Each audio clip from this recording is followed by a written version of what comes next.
Hello and welcome to another episode of Session Zero One-on-One Shots. I am back with a guest from Season 1, a seasoned dungeon master who runs his own actual stream, actual play live stream over on Twitch and the YouTubes.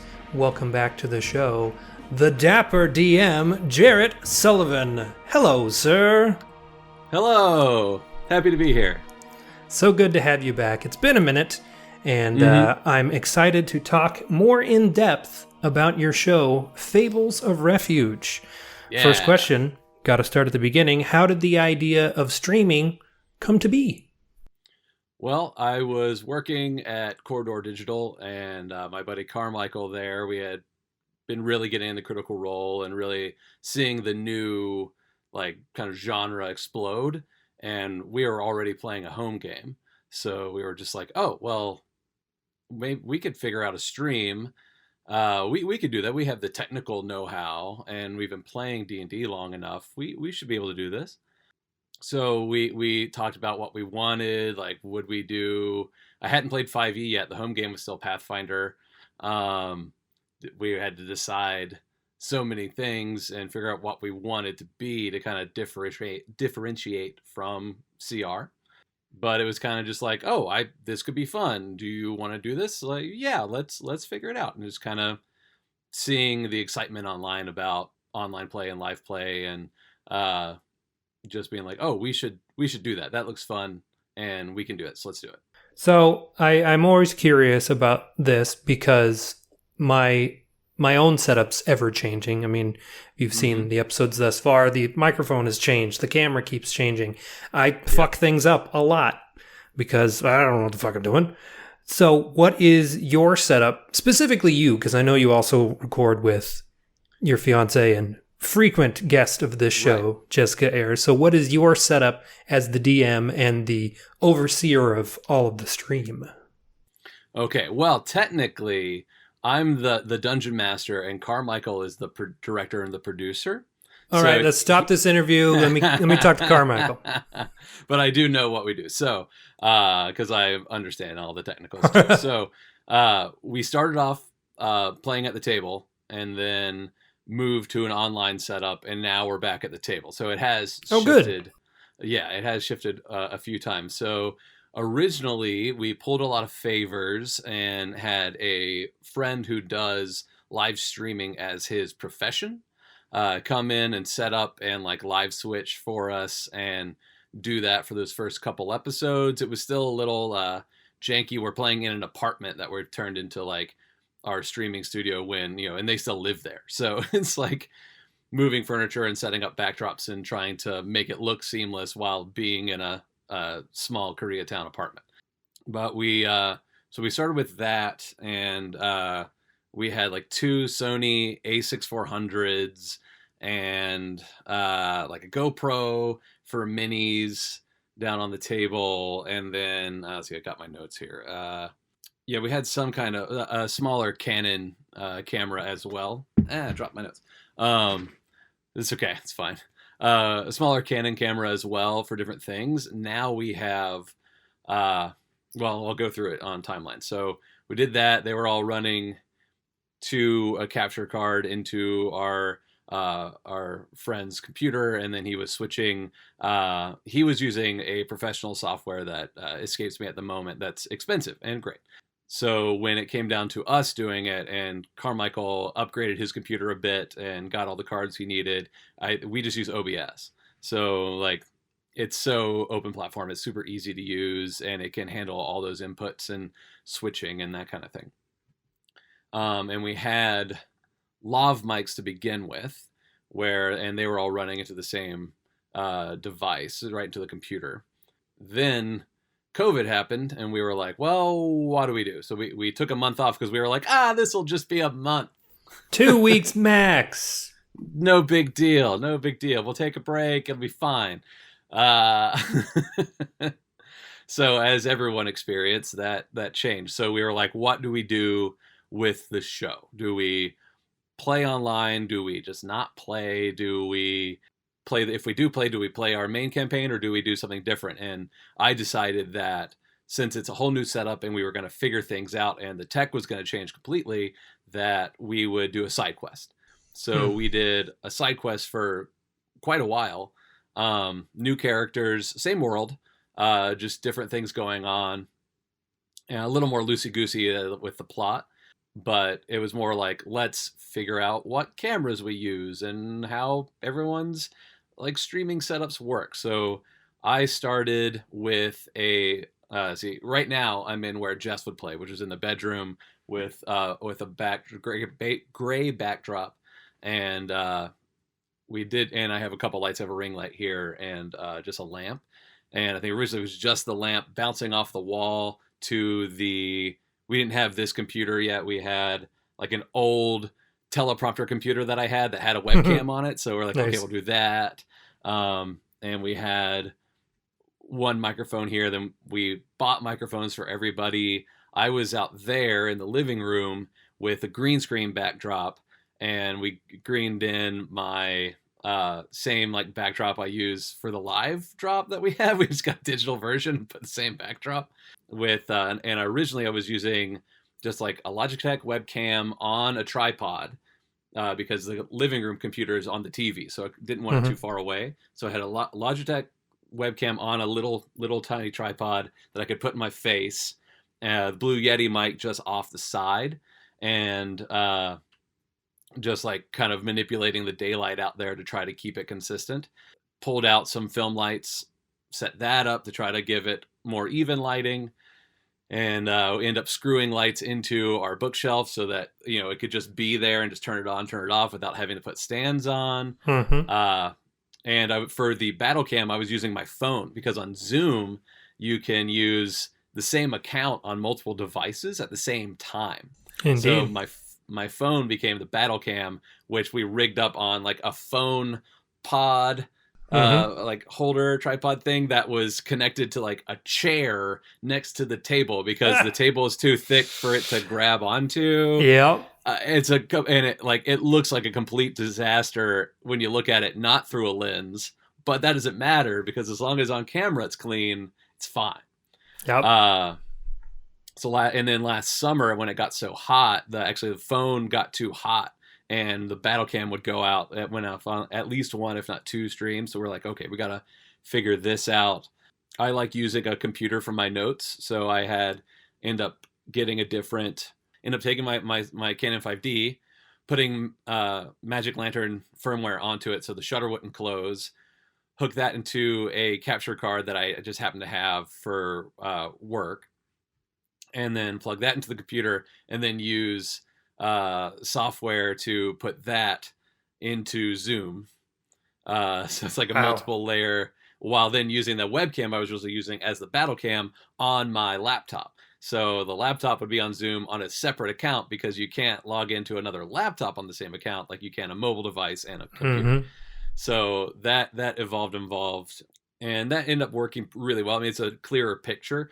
We did fine. We experimented with recording individually, but it was too much of a hassle and too much to move all that data, because there was me in the living room, Jess in here, Laura at her apartment, Carter at his apartment, and then Allie and C-Mike at their apartment, and they could just sit together.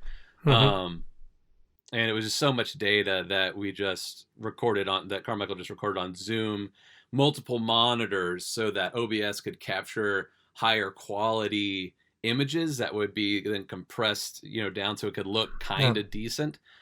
And over the course of it, like, Zoom got better because everybody in the world was using Zoom, so the sound just improved on their end, and that definitely helped. We all got fancy lav mics and stuff, and that helped our setup.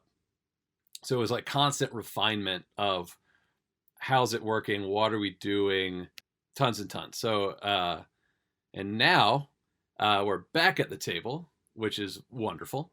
And we now have 4 Sony A4600s set up, one down on the battle map, one pointed at me, and then one on either side of the tables pointing in.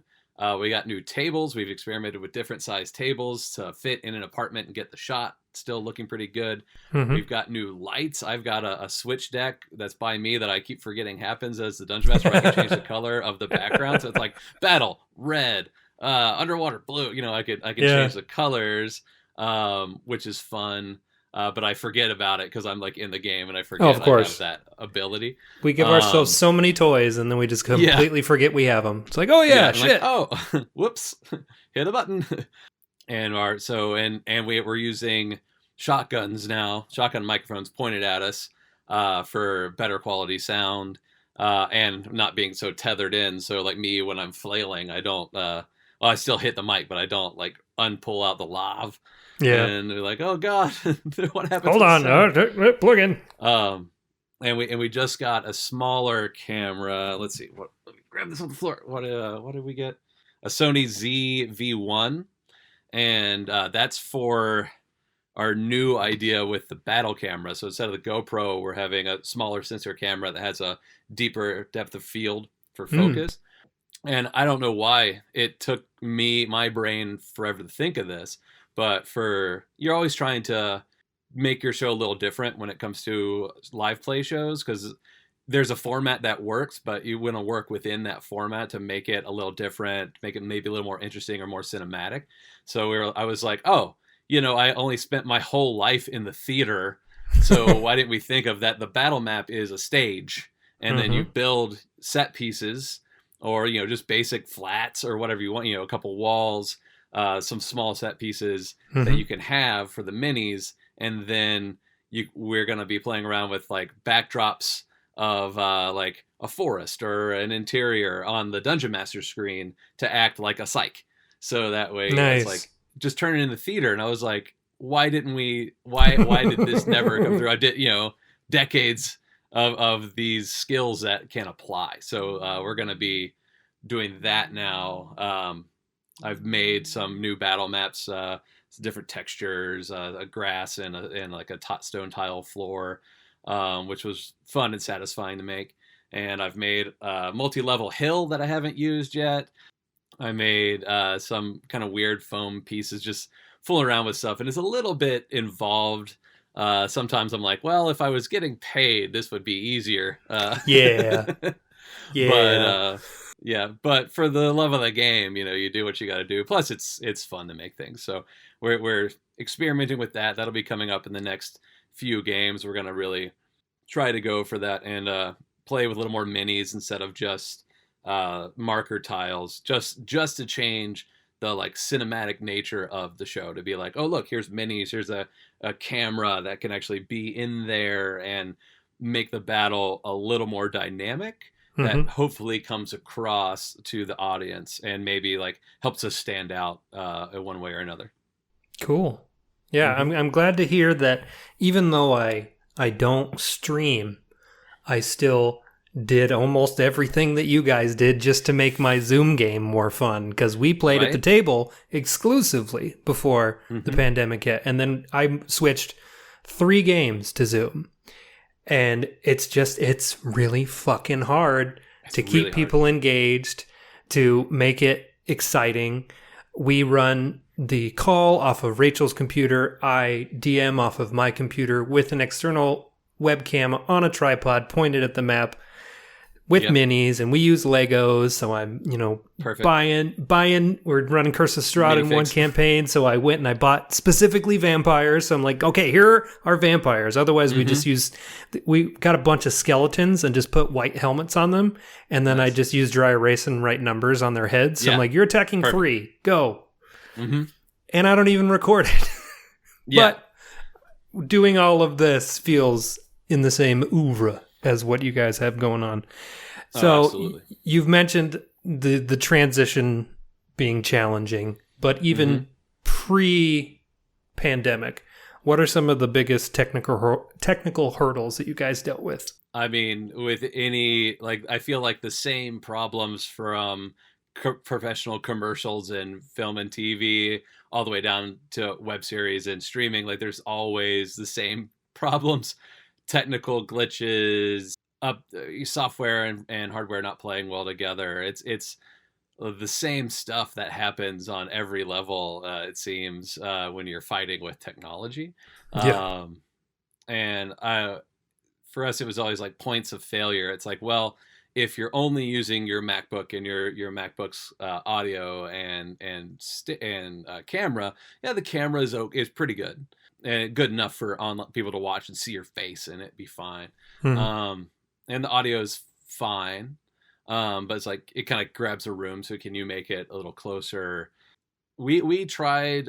We fooled around and did some tests with like Roll20 and a couple of the other and Discord and whatnot to see if the compression was any better, if the lag was any better, or how, we fooled around with different things, but it always just turned out that like Zoom was constantly improving and everybody's familiar with it without having to learn new software. So if you don't, players are already like, you want them to be focused on the game. Me as a DM want to focus on the game and not having to worry too much about the tech. Mm-hmm. So we, a lot of those regular challenges, like, oh, sounds out, can't hear you, what happened? Or, oh, wait a minute, computer died, or, something like that. Mm-hmm. So it was tough with those things. Didn't experience, I guess, at the table where cables are being run and where lights are, and me being who I am, just like kicking things, like, whoops, I was aware it was there and just put my foot in it, Mm-hmm. and unplugging things. And so now it's kind of like, because Carmichael's producing, but he's also playing. And so he has to kind of split his mind, where like he's got a switch, a deck by him that he can change camera angles live. We're going to start trying to maybe play with that, but he hits record on all the cameras from right there. He can just do and get all of them running. He looks over across the room at the monitors, make sure everything's looking right, making sure the audio interface is streaming right. Mm-hmm. So he's just like, and then he kind of stay in every now and then. He just checks in and make sure everything's still going. That's a huge weight on his shoulders. Like that's if we get enough like of a bigger audience, something to justify to make sense of having someone come in what we would be paying to actually run that side of things, that would be amazing, because he's still in the game and he plays really well, but it would be like, that's just like the limitation of, well, we don't really have much of a budget, and we spend most of that money upgrading equipment, and a lot of that's Carmichael's own money. So like he's like investing into this himself, and so it comes down to, well, we could have someone else, or we could save up and get a new camera that would really make things look really well. And it's like, yeah, we should do that. That's tricky. That seems to be our current state, is that we want it to be as professional as possible, but we don't really have technicians. We don't have people working on the cameras. We don't have someone minding the stream. We're just doing that ourselves, which I know a lot of people just do, but then it's like you're inevitably, all live plays are kind of compared to Critical Role. And it's like, yeah, but look at their stuff when they started. It's technically a wreck. The audio's crap. The videos look bad. I watched all of Campaign 1, and the early episodes are just, they're hard to watch, especially if you're used to even pre-pandemic new studio Critical Role. Yeah. And like, they're all crammed at an 8-foot table, and Travis is like, I'm the biggest person here. Yeah. And, cameras shut off, and people are tripping over their audio all the time. I can't imagine trying to do something to that scale without a production team. So kudos to Udos and Carmichael for, oh my God. You're crazy. He's a madman. Yeah. Delegate. Delegate. I know. So it's all that. I feel like that's our current real technical challenge, is like, we have pretty good gear now, and we've got the setup kind of figuring it out better and like refining. And now it's kind of like, well, it'd be really nice to have someone minding everything, so that then Carmichael can just play. Yeah. And so, you just got to get one of them film school interns for credit and exposure. Yeah, but all of us, exactly, because we've all been there, that we're not going to do that, right? I know. Like, well, right? We have ethics. Like, I'm not going to treat you the way the world treated me. Good times. Very good. All right. So what significant changes have happened during the course of both the show and the story, if any? I've learned a lot, which is always good. Always good to be continuing to grow as a dungeon master, as players, as a technician, as streamers and professional in videos. You always kind of like learn new skills. The story has gone kind of as expected. Like I had it, loose enough of inciting incident. Here's the quest. Do what you will. Sometimes I wonder if I've taken too long from like point A to point B of quests with like traveling, because they're like crossing a continent. Sure. And I want that to feel real, or, some verisimilitude of the travel, but you can't just be, all right, roll for while you're walking, do, like over and over and over again. There has to be things. Yeah.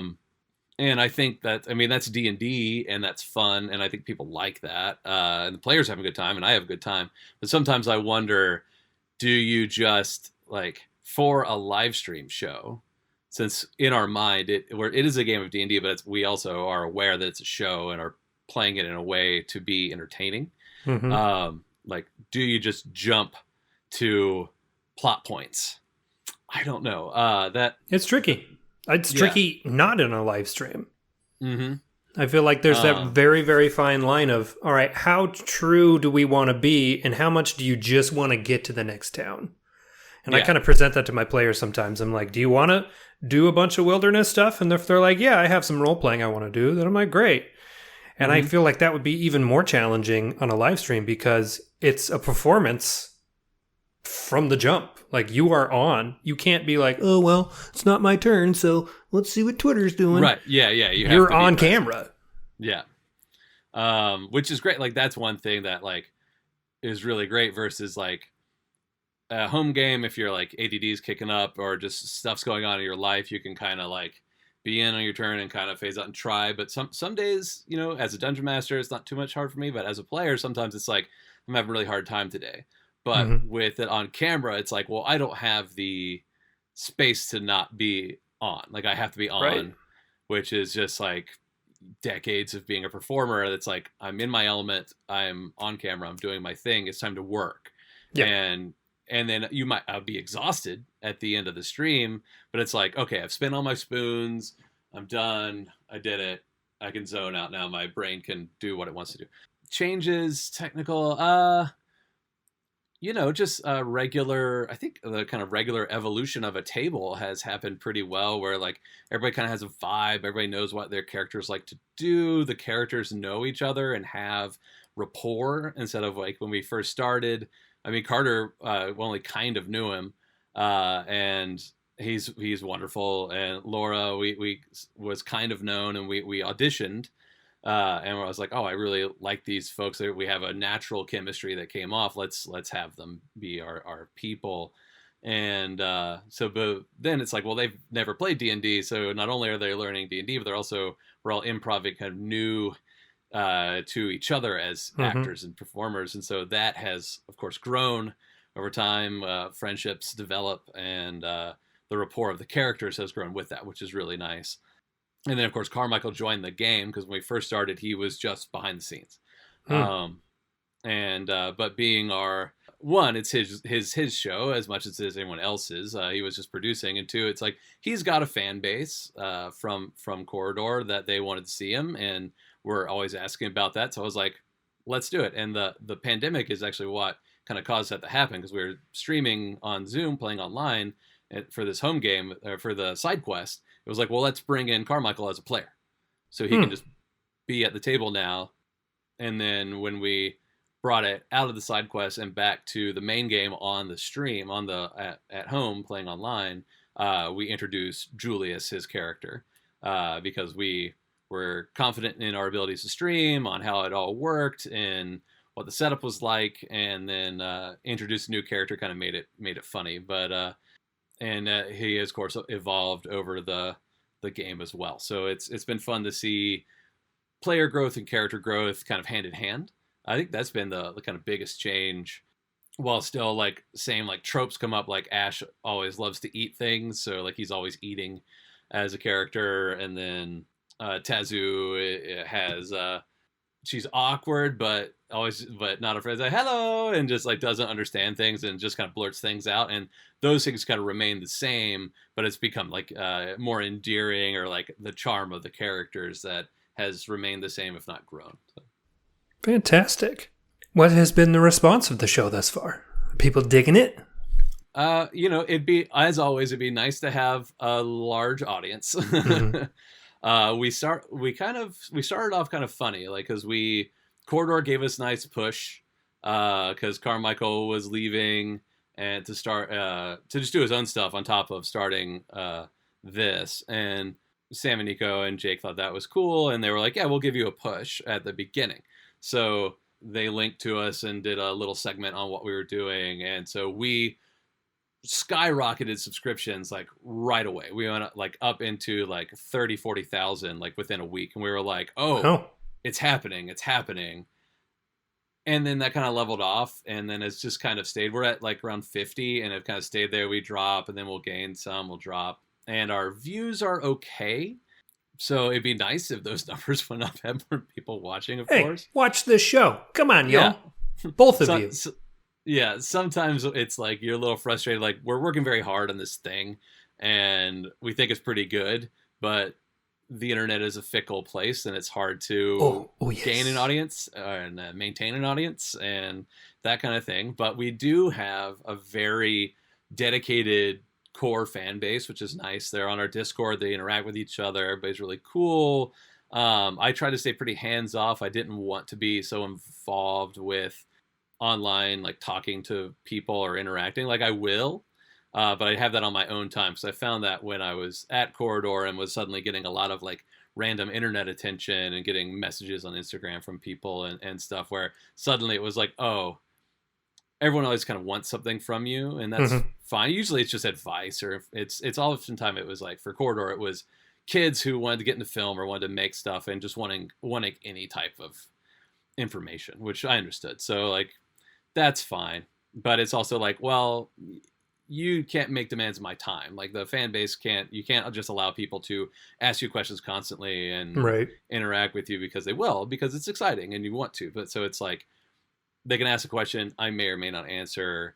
We do like live, our Plash and Friends, that we call it, where we're taking live questions and answering things. That's the perfect place for me to do that, because it feels a little more controlled, and like there are barriers set up where, it's like, this is the line, there we are, which is important in life. Just to have barriers isn't the right word. What's the right word I'm looking for?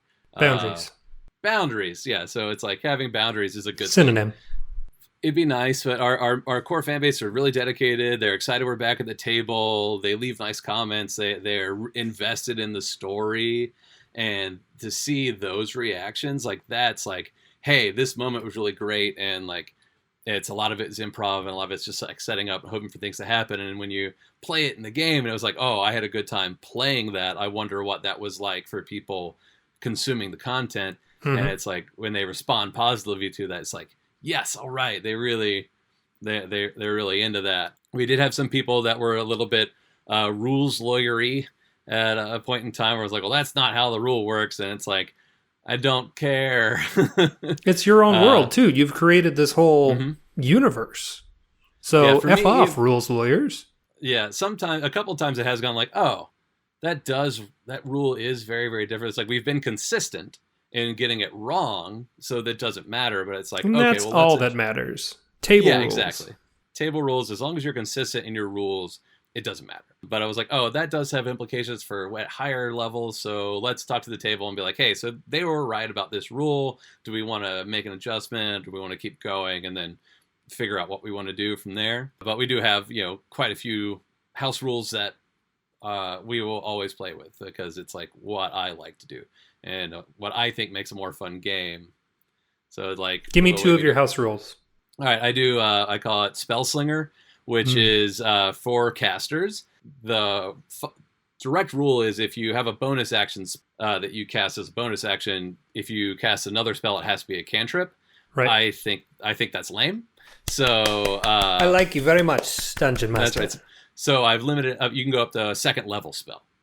So that gives you some more options. It keeps it from being OP at higher levels. And like the spell economy is already like still in place. So it's like you only have so many spells. So like limiting to how many you can cast on a turn. If a spell is a bonus action, why wouldn't you be able to cast something else that's a regular action spell? Why not? I agree.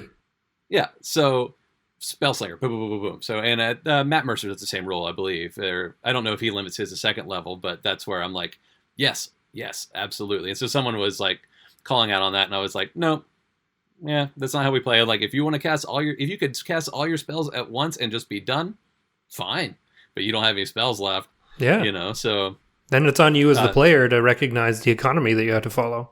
And then I don't know why there's like a lot of like heated debate online about flanking condition or flanking rules in 5e. Apparently, I didn't know. I always played it the 3-3-5 Pathfinder way of like two sides on a mob, it's flanked. So, and then you get advantage. Apparently, the official rule is like the flanking applies to the PCs that are flanking and they get the bonus, but no one else. I like it as a condition. So like if a creature is flanked, the condition applies to the creature, and that even applies to ranged people attacking it and whatnot, because that helps strategy. That gets people to do what they want to do, and like the ranger still gets bonus, and that helps encourage teamwork, where it's like, oh, the melee players can get in there and then maybe flank it if it can be flanked, and then that also applies because it's now defending on multiple fronts, which means it's opened itself up to arrows, it's opened itself up to various attacks, so it just makes sense that flanking is a condition on the monster. So that's I like one that. of our. And apparently there's lots of like, there's some DMs that have just gotten rid of flanking altogether, which I'm fascinated by, but I'm also like, well, how does that work for? What do you like, do in combat then? Yeah, like how does that encourage? How do pack tactics work? Like it's a similar thing. So if you get rid of one, you got to get rid of all of it. Right? That's too extreme. Shut that down.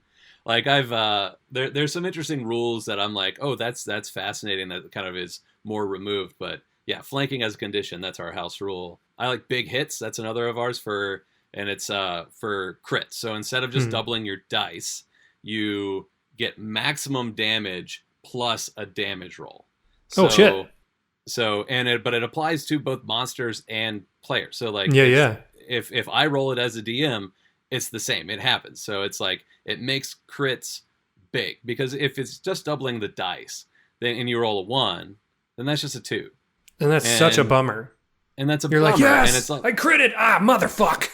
Yeah, and it's the worst. It takes away that moment. So it's like this guarantees that a crit is a big hit. It's dramatic and it's exciting. Nice, because that's what you want. You want it to be exciting. You want the everything to get hyped and ramped up. So it's like, well, I'm getting max damage plus my regular damage roll. So that includes the +2 or +3, whatever you have on top of your dice roll. It adds all of that, so it can just be big. Excellent. All right. Well, I only have one question for you, Jarrett. Thank you so much for being here. This has been very edifying, and I love talking to other DMs about how they run their games. What are some of your collective plans for the future of your campaign? Oh man, this will probably come out after the next live stream. We've been doing something that I feel I was pretty successful at, which is doing like a big important political party where they're at the like capital, and there's lots of people from different parts of the world, and they're talking to them about the political situation. There's like a war brewing, and the players have information that NPCs do not have about what's happening. And then they have to figure out like the political situation. I think it went pretty well. So where they go, we're about to jump into a battle on the beginning of the stream. The beginning of the next game is hopping right in the battle. But they're gonna be hitting the ocean, which is always exciting. There's the next big dungeon is coming up because they're really being driven toward it. I've been trying to figure out like how to. There's another of those DM things. It's like, how do you impress upon your players that like this is important and it needs to be done without just pushing it on them to do it. So do this. Yeah. So like trying to ramp up the tension of the main quest of the game is very important, and shit is starting to go down. So because like if maybe you might want to be faster about this to help the collateral damage. Mm-hmm. So I'm hoping that comes across, and I'm thinking that's coming across. We're about to dive into the next big, like Zelda style, multiple dungeon scenario. We're about to go into the next big dungeon is coming up. There's probably some cool stuff for Tazu coming up because of where they're going to be going. So that's super exciting. And obviously Chandri, our pirate, there's a lot. Her background and her story is very much tied into this next dungeon. That should be real exciting because we very much do a lot of role play in the game on top of everything else, and like our actors and performers are so good and just like have such good emotional access, and like it's so real for them and they play it so great. And so like I'm excited for the character development and the scenes that are going to come up from that. And then of course sailing around on a ship with a crew and having stuff is always a good time in Dungeons and Dragons. And that's what's coming up in the game. So it's should be more like big plot points coming up soon. We're in one right now, which is nice. But it's I think it's going to get even more deep into it, and the more lore, and maybe someone will die. Death on the stream. I hope not. Yeah, I hope not. But also, I hope so. I hope not.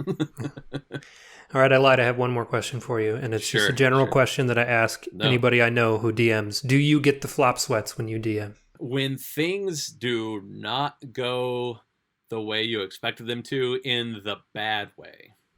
So like there's often like the joy of dungeon mastery, which is like you think it's going to go a certain way, but then your players take it on a hard left, but it's amazing. And you're just like in it in the moment, and you're just kicking and all this stuff's happening. Like that's awesome. But it was like when things go wrong and the dice are not in like favor of the players and it's looking really bad, and it's like, do I do something to help out the situation, or do you just let it you start spiraling down? And that to me is really, really hard, because I'm not afraid of killing a player, killing a PC. I will not kill a player. I'm not a murderer. That's different. Yeah, I don't believe in the dungeon master versus players trope. That's kind of old D&D and not really current D&D. I don't really believe in that. We're trying to tell a collective story is my mindset, and I want it to be challenging, and the danger has to be real. So those like balances are difficult, but like if everything's going poorly, I mean, I have in situations that weren't supposed to be anything, and then suddenly it's like very, very serious. That's when I'll start sweating, and I'm just like, oh my gosh, this is not what I thought this was going to be. This is really, really bad. Okay, I'll just try to trust the game and trust my players. And, okay, guys. Yeah, and every now I have done an occasional and been like, oh, my brain has thought of a solution in case this continues to just spiral completely out of control and is gonna like just destroy everything. I was like, okay, so like, and I'll have that there, and then I'll feel confident that I have the life raft, and then usually it'll work itself out. So as long as my brain can be like, I have something I can do if everything just implodes, to kind of save the scenario. But if it's like this battle they're going into, if it goes badly for them, it goes badly for them. I've kind of grown that way as a DM, where before I was kind of a little more like plot armor, a little more cushion, just to, especially for the show, to help like the players grow and continue, and to help the audience have players to invest in instead of just having them like kick off all the time. But now I've kind of come around to it has to be hard, or it's not going to be fun. It's not going to be dramatic. The threats have to be real, but I still want it to be fun. So it can't just be like, I'm here to kill you. But I've kind of like grown as a dungeon master to be like, no, I can put them in danger. They have money. They're in a place where if one of them dies, or multiple of them die, they can be resurrected because they're in a capital city and they're heroes. But it's kind of like, then goes into a like dramatic story point of what they have to do for that resurrection. It's like, what's the ritual going to be, and there's story potential there. Will it work? Like I'm going to kind of modify that, those like Matt Mercer house rules where he has them roll to see if they can, if it works. And and it's difficult. If you get killed multiple times, it gets harder and harder. Right. So like, I was like, no, I don't need to be afraid of them dropping in battle, especially now that they have a cleric. Yeah. Once they got their cleric, I'm like, oh, yeah, like before when they didn't have a cleric and I like gave them healing stuff, and I would get like real worried. Now they have a cleric. I'm like, oh, they have a cleric who wants to heal. Yeah, so I was like, nah, I can just keep hitting you. I can drop you, and then it's like, oh, if one of them actually dies, then it's like, well, that's good because now it's in a pivotal moment of the story. This battle is important. If there's sacrifice that happens in battle, that's dramatic, and that's a really good thing, and that's good for the story. And if they don't come back, if they don't get resurrected for whatever reason, that sucks, and I would hate it. But I think it would make a good story.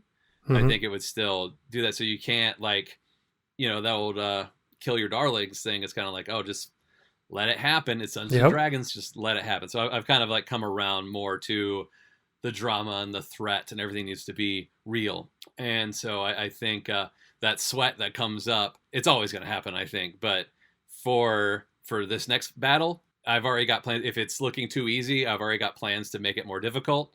And then it's kind of like, but it's got a baseline of difficulty where I'm like, all right, this is where we're at. There's a lot of options to make it interesting. And I think the battle's going to be fun. But if one or two of them drop, then that's what happens. And that's so, the hero's life. Yeah. And will I still get the flop sweat of it? Probably. Because they're your friends. But we're all at the table. We're pretty good. We check in with each other. We have our own like chat, out of character chat that we send each other messages all week and that kind of thing, and memes, and just have fun. And so like we do have our like safety rules essentially. You check in with the players, make sure everything's okay. We had our session 0 right about what we wanted the game to be, and like what we absolutely will not do, what I don't want in the game, what they don't want in the game, and what will make it fun for everyone, and what type of adventure are we looking for here, and what story do we want to tell here. And so as long as we are within those boundaries, big emotional things happen, but it's like once the stream ends and and we process these things, and you talk to one another, like, how you feeling? How does that feel for you? And it's like, oh yeah, it was great. Or, I kind of was a little annoyed at this thing, but it all worked out and it was fine. Like, you just check in. And so if one of them gets kaput and then is like permanently dead, I'm going to be sweating it, but it's going to be dramatic and interesting. Thank you again, Jarrett, for coming on and telling us about Fables of Refuge. Let the folks know where they can find you, where they can find the show, what your schedule is like, all that good stuff. Tell us. Oh, yeah. You can find me on Twitter at Jarrett Sullivan. You can find us. You search for Fables of Refuge on YouTube. We're also on Twitter at Fables Refuge. And then Twitter... Fables of Refuge, or Twitch, Fables of Refuge. We don't have a set schedule, which is probably not in our favor because we're all adults and have jobs. You can watch this on the live stream. That's totally cool, but we also chop it down. We extreme. Right now we're streaming 2 episodes at a time. We do 2-hour episodes, so it's easier to consume. It's not huge, giant chunks. And then we put them up on YouTube shortly after the stream, so it doesn't take too long. You won't be that far behind. And yeah, so that's where we're at. Just find us, Fables of Refuge, and you can see the show and see what Refuge is all about and have some fun with us as we do a fairly traditional Dungeons & Dragons type of game with interesting players and situations. Fantastic. You all know me, Lincoln L. Hayes, on all the socials. You can follow this show on Instagram at Session 0 D&D Show. You can find the YouTube links and links to everything else at my website, lincolnlhayes.com/Session 0. Thank you, Jarrett. This has been a delight. I look forward to one day playing D&D with you. How's that sound? Gonna get you on one of those one-shots. All right. Yeah, it's gonna be good. Watch Fables of Refuge, support their show, and go out and play some D&D.